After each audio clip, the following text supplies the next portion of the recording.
मंच पर उपस्थित कांग्रेस के सभी वरिष्ठ नेतागण, मीडिया के मेरे साथी, आज इस सत्याग्रह के मंच पर खड़े हुए मैं इस देश के नौजवानों को कुछ कहना चाहती हूँ। देखिए, आप इस देश का भविष्य हैं। आपसे बड़ा देशभक्त कोई नहीं है इस देश में। मैंने आप जैसे सैकड़ों बच्चों से बात की, आप जैसे सैकड़ों नौजवानों से बात की। जब मैं उत्तर प्रदेश के एक छोटे गांव में 4 बजे सुबह गिरफ्तार होने वाली थी, तब भी मैंने सड़क पर जब देखा तो मुझे 20-30 तुम जैसे नौजवान दिखे जो सुबह सुबह 4 बजे आर्मी में भर्ती होने के लिए ट्रेन कर रहे थे, दौड़ लगा रहे थे। ट्रैक्टरों पे बैठे हुए मैं ऐसे नौजवानों से मिली जिन्होंने मुझे कहा कि दीदी, उम्मीद छूट गई है, खत्म हो गई है। सालों से हम भर्ती का इंतजार कर रहे थे, अब हम गन्ना बेचने जा रहे हैं। मैं आपसे कहना चाहती हूं कि आपका दर्द हम समझते हैं, पूरा देश समझ रहा है, पूरा देश देख रहा है।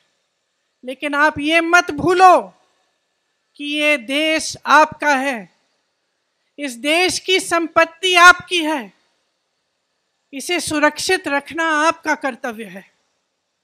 हम यहाँ सत्याग्रह पे बैठे हैं क्योंकि सत्याग्रह, सत्य की लड़ाई अहिंसा द्वारा लड़ी गई, अहिंसा के जो मार्ग पर चलकर लड़ी गई, उस लड़ाई ने इस देश को आज़ाद किया। इस देश को आज़ाद करके आपको सौंपा ताकि आपका भविष्य बन पाए। तो मैं आपसे आग्रह करती हूँ कि परिस्थितियों को समझिए, आपके आसपास क्या हो रहा है, सरकार कैसे चल रही है, देश में क्या हो रहा है, उसको गहराई से समझिए। जो किसान के आंदोलन थे, क्यों किए गए, किसान क्यों जागे, क्यों सड़क पर आए? क्योंकि वो समझे कि खून पसीना वो बहाएं, मेहनत वो करें, लेकिन उस मेहनत की कमाई किसी और को दी जा रही थी। ये सरकार उनके लिए नहीं चल रही थी। इसी तरह से मैं आपसे आग्रह करती हूं कि समझिए, ये सरकार आपके लिए नहीं चल रही है। ये सरकार इस देश के गरीबों के लिए, इस देश के नवयुवकों के लिए, इस देश की महिलाओं के लिए, इस देश के एक एक देशवासी के लिए जो आज गरीब है, जो परेशान है, उसके लिए नहीं चल रही है ये सरकार सिर्फ बड़े बड़े उद्योगपतियों के लिए चल रही है। और ये जितनी भी स्कीमें हैं जो बार बार आप पे थोपी जाती हैं, ये सोच समझ के किया जा रहा है। ये बात सही नहीं है साथियों कि बगैर सोचे समझे किया जा रहा है। ये सोच समझ के इसलिए किया जा रहा है क्योंकि इस सरकार का सिर्फ एक मकसद है, सत्ता में रहना। सिर्फ एक मकसद है और उस मकसद को निभाने के लिए कुछ भी कर डालेंगे। उस मकसद को निभाने के लिए वो बड़े बड़े सरकारी उद्योग थे, वो इन्होंने अपने उद्योगपति मित्रों को क्यों बेचे? आप बताइए क्यों बेचे? उसी मकसद को पूरा करने के लिए। आपको रोजगार मिलता था वहां से, आपको उन उद्योगों से, छोटे उद्योगों से, छोटे व्यापार से भी रोजगार मिलता था जो तकरीबन आज बंद कर चुके हैं ये, क्योंकि इनकी नीतियों ने, नोटबंदी ने, तमाम नीतियों ने, जीएसटी ने उनको भी बंद कर दिया। और आज सेना, जिसकी भर्ती में का सपना आप देखते हैं, आप अपनी देश की सुरक्षा का सपना देखते हैं, अपने भविष्य को मजबूत बनाने का सपना देखते हैं, आप ये सपना देखते हैं कि बड़े होकर आप माँ बाप को का देखभाल करेंगे, सरहद पर जाकर इस देश के लिए अपनी जान देंगे।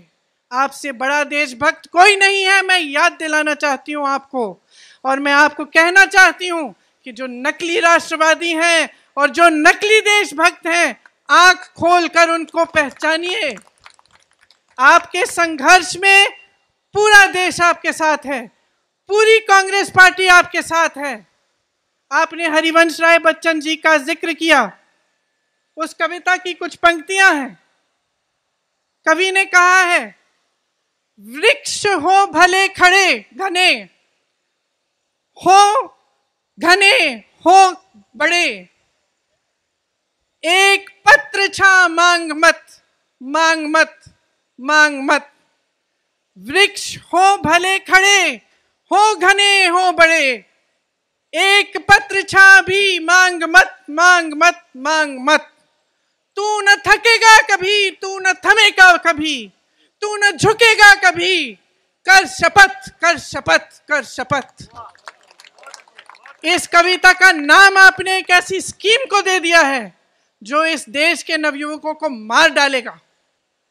ऐसी स्कीम को जो इस देश की सेना जो हमारी देश की सुरक्षा करती है, जिनके सारे तमाम जो यहाँ पे भी आप खड़े हैं, आप सरहद पर जाकर सुरक्षा करते हैं, ऐसी स्कीम है जो इस सेना को खत्म कर देगा। आप इस सरकार को पहचानिए, इस सरकार की नीयत को पहचानिए मेरे भाइयों मेरी बहनों। लोकतांत्रिक तरह से शांतिपूर्वक अहिंसा सत्य के मार्ग पर चल के इस सरकार को खत्म कीजिए, इस सरकार को गिराइए। ये आपका मकसद होना चाहिए कि आपके देश में एक ऐसी सरकार बने जो सच्ची देशभक्ति दिखाए, जो देश की संपत्ति को सुरक्षित रखे, जो देश को आगे बढ़ाए, देश के गरीबों नौजवानों को आगे बढ़ाए। इसीलिए इस मंच पर खड़े हुए मैं आपसे आग्रह करती हूँ कि जो भी आप प्रदर्शन करें आप शांतिपूर्वक करें, लेकिन आप रुके नहीं, आप थके नहीं। ये आपके अधिकार है, आपका देश है, इसको सुरक्षित रखने का कर्तव्य आपका है, इसके लोकतंत्र को सुरक्षित रखने का कर्तव्य आपका है। इस कर्तव्य को निभाने में कांग्रेस पार्टी का एक एक नेता, कांग्रेस पार्टी का एक एक कार्यकर्ता आपका साथ देगा। जय हिंद।